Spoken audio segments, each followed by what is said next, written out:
जय श्री श्याम दोस्तों, सभी को प्यार भरा नमस्कार।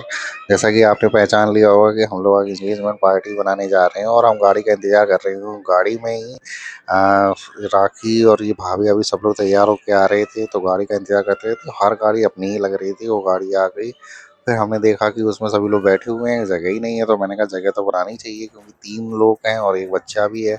तो फिर सभी लोग ने जगह बनाई, बाहर निकल के आए। उसके बाद हम लोग अंदर बैठे। अब क्योंकि 4 बजे वहाँ पहुँचना था और यहाँ ही हम लोग को 5:30 बज गया था। वो बहुत लेट हो चुके थे। वहाँ से बार बार कॉल भी आ रही थी कि जल्दी जल्दी आओ, कहाँ हो। हम लोग वहाँ पहुँचे हुए हैं, आपकी वजह से हम लोग इंतज़ार कर रहे हैं। लेकिन फाइनली हम लोग वहाँ से चल दिए और 5:45 हम लोग को यहीं बज गया था। और रास्ते का पूरा एंजॉयमेंट करते हुए जा रहे थे। बस सिर्फ ये बोलते हुए जा रहे जल्दी जल्दी पहुँच जाएं, आधा घंटा में पहुँच जाएं, क्योंकि वहाँ सभी लोग वेट कर रहे थे। और रास्ते में ही आप देख सकते हैं कि कितना अच्छा नज़ारा है, क्योंकि शाम के वक्त तो बहुत अच्छा लगता है। लब्बू आगे बैठा था। लब्बू बोला नहीं, मुझे पापा जी के पास जाना है। तभी इटावा में उनकी मौसी का घर आ गया, तो मौसी को घर देख के लब्बू बोला नहीं, मुझे मौसी के पास जाना है। फिर भैया ने भी एक चश्मा पहन लिया और हम लोगों ने उनके साथ सेल्फी ली। और लब्बू अभी जग रहे हैं। अब धीरे धीरे लब्बू सोने के आगोश में आ रहे हैं और लब्बू लोग सो भी गए। लब्बू सफर चलते सफ़र में ऐसा ही करते हैं। और फाइनली हम लोग 7 बजे पे यहाँ पहुँच गए रेस्टोरेंट में। उस लब्बू का चेहरा देख के आपको लग रहा होगा कि लब्बू कितनी गहरी नींद में थे। हम लोग को फिर पता लगा कि नीचे ही गेस्ट लोगों का पूरा इंतज़ाम है, तो सभी लोग फिर नीचे उतर के गए, क्योंकि हम लोग का सभी लोग वेट कर रहे थे बेसब्री से। जैसे ही हम लोग पहुँचे तो वहाँ सब लोग फिर नीचे उतर के प्रोग्राम वाली जगह पे पहुँचे। तो वहाँ पर मैंने सोचा कुछ ना कुछ तो मिल जाएगा खाने के लिए, लेकिन वहाँ अभी इस टाइम पर कुछ नहीं था। बाद में पकौड़ी, नूडल्स, कोल्ड ड्रिंक और चाय, ये सभी लोग आए। लब्बू को बहुत तेज़ भूख लगी थी, तो लब्बू को सबसे पहले हम लोगों ने मैगी और ये सब नूडल्स खिला दिए। उसके बाद लब्बू हो गए बहुत तेज़ बीमार। और मिथिला तो जहाँ भी जाती हैं उनको तो खाने से मतलब रहता है, और दूसरी चीज़ फ़ोटो से। तो मिथिला बस ये देखती हैं कैमरा कहाँ चल रहा है, उसके बाद वो फ़ोटो खींचने के लिए बेसब्री से वो हो जाती हैं। तो उनके पापा उनको खिला पिला रहे हैं। और पीछे देखिए, आपको दिखाई दे रहा होगा कि फ़ोटो सेशन चल रहा है। राखी अपनी यादें सबको दिखाती रहती हैं, तो बस वो फ़ोटो ही खिंचा रही हैं। आपको दिख रहा होगा कि ललिता, उनकी भाभी और राखी, ये तीनों लोग हैं। और लब्बू भी ये देख रहे हैं कि फ़ोटो खींच रही है, तो लब्बू भी अपने पोज़ में आ गए। लब्बू का मेरी फ़ोटो क्यों पीछे रह जाए। इसके बाद लब्बू के पेट में बहुत भयंकर दर्द होने लगा, तो मैं उसको ऊपर ले आया। मैंने कहा चलो ऊपर तुम चलोगे तो अच्छा लगेगा। लड़कियां बहुत सारी घूम रही थी, ये लड़की बहुत सजी तजी थी। तो मैंने राखी से पूछा कि भाई लड़की है? राखी बोली नहीं, वो लड़की नहीं है, लड़की अंदर तैयार हुई बैठी है। तो मैंने कहा चलो दिखा दे ही लेते हैं। तो उसके बाद राखी ले गई अंदर, तो लड़की को दिखाया। लड़की बेचारी बहुत शर्मा रही थी मुझे देख के। लब्बू को अंधेरा देख रहे थे, कहीं उनके पेट में दर्द हो रहा था, वो समझ नहीं पा रहे थे, तो बस रो रहे थे। बाद में बोले मुझे चिप्स खाने हैं। तो एंजू फिर 2 चिप्स दे दिए एंजू ने। लब्बू ने नहीं, मुझे पूरा पैकेट चाहिए। तो मैं फिर उसको ऊपर ले गए और पैकेट लेके मैंने लब्बू को दिया। अब लब्बू खाते खाते यही सोचने लगे कि अब पैकेट तो पूरा ख़त्म होने वाला है, अब कुछ और भी मिलना चाहिए।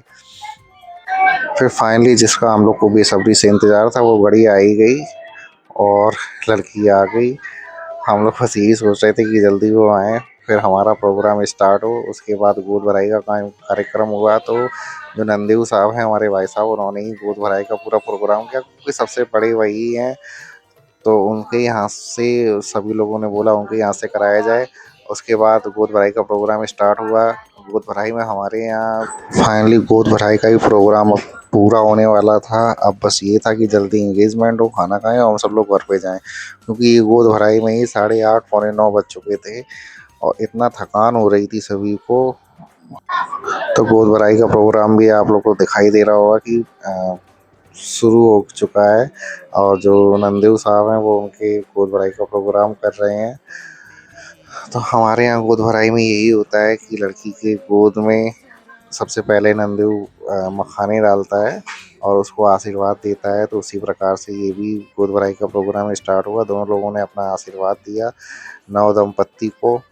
और लड़की फाइनली सबको ही बहुत अच्छी लग रही थी। सभी ने बोला लड़का भी अच्छा है और लड़की भी अच्छी है और अच्छी जोड़ी है दोनों लोगों की। भगवान अच्छा रहे करता है। उसके बाद मैंने देखा तो राखी और ये सब लोग बैठे हुए, राखी बोला एक हम लोग की फ़ोटो तो ले लें। तो मैं भी वहाँ पहुँच गया। मैंने फ़ोटो के साथ-साथ एक वीडियो भी बना लिया छोटा-सा, जिसमें राखी और मैं था। काफ़ी पसीना आ रहा था क्योंकि बहुत तेज़ वहाँ गर्मी थी और पंखा एक भी नहीं लगा था, सिर्फ कूलर के बिहाफ़ पे हम लोग वहाँ बैठे हुए थे और कूलर भी इतना दूर-दूर लगे थे कि हवा ही बिल्कुल नहीं आ रही थी। तो मैंने अंजू को मोबाइल दिया, मैंने कहा अंजू तुम जाके ये वीडियो बनाना थोड़ा-सा जो हम लोग ब्लॉग में डाल पाएँ। तो अंजू ने ये बनाया, जिससे आपको दिख रहा होगा कि जो ललता है उन्होंने फिर उनको चैन पहनाई। फिर गोद भराई वाला प्रोग्राम पूरा ख़त्म हुआ। फिर एंगेजमेंट का प्रोग्राम स्टार्ट हुआ। एंगेजमेंट में आपको दिखाई दे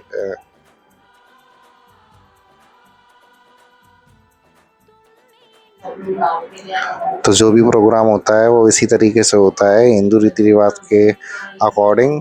तो उन दोनों वही दोनों लोग स्टेज पे पहुंचे। वहाँ पर फिर उनकी रिंग सेरेमनी जो स्टार्ट हुई। और राखी एक बच्चे ने लब्बू को थप्पड़ मार दिया बहुत तेज, यही देख रहे थे। फिर उसके बाद रिंग सेरेमनी का प्रोग्राम स्टार्ट हुआ।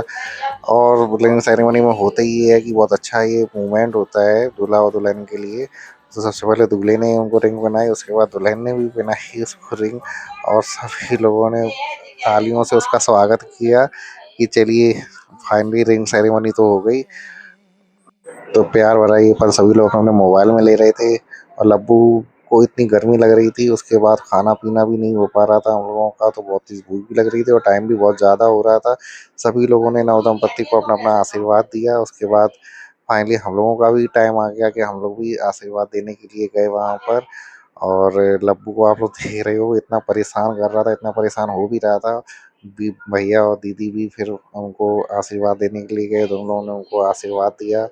इसके बाद सभी लोग जितने भी नंद और नंदू थे वो वहाँ पर स्टेज पे पहुंचे और एक दूसरे को उन्होंने आशीर्वाद दिया। क्योंकि इस मूवमेंट में आशीर्वाद ही बहुत अच्छा लगता है उस टाइम पर। और सभी लोग अपना अपना आशीर्वाद देते हैं तो उनकी शुभकामनाएं भी रहती हैं दूल्हा और दुल्हन के पास। फिर हम लोगों को खाने का बेसब्री से इंतजार था, तो खाना खाने के लिए हम लोग वहीं पर पहुंच गए। और ये नहीं पता राखी को कि सामने भाई साहब भी हैं, वो पीठ पीछे खाना खा रही थी। और जैसे ही भाई साहब ने उनको देखा, अभी आपको दिखाई देगा, जैसे ही उनको देखा तो दोनों लोग एक दूसरे को भग लिए कि भैया भी अलग भग लिए और वो भी अलग भग लिए। फिर हम लोगों ने बैठ के भरपेट खाना खाया। खाना वहाँ का टेस्टी था। उसके बाद लप्पू ने अपना फोटो खिंचवाई। अब हम लोगों की जाने की बारी आ गई। जाने के लिए उन्होंने गिफ्ट से हम लोगों का विदाई दी, जो कि बहुत अच्छा मोमेंट था, बहुत अच्छा वहाँ लगा। उसके बाद हम लोगों ने गाड़ी का इंतज़ार किया। रोड पे खड़े-खड़े हम लोगों को 11 बज चुके थे और फिर गाड़ी आई और हम लोग बैठ लिए बस। तो घर पहुँचते-पहुँचते हम लोग को 12:30 बज गए थे। और वीडियो देखने के लिए बहुत-बहुत धन्यवाद आप लोगों का।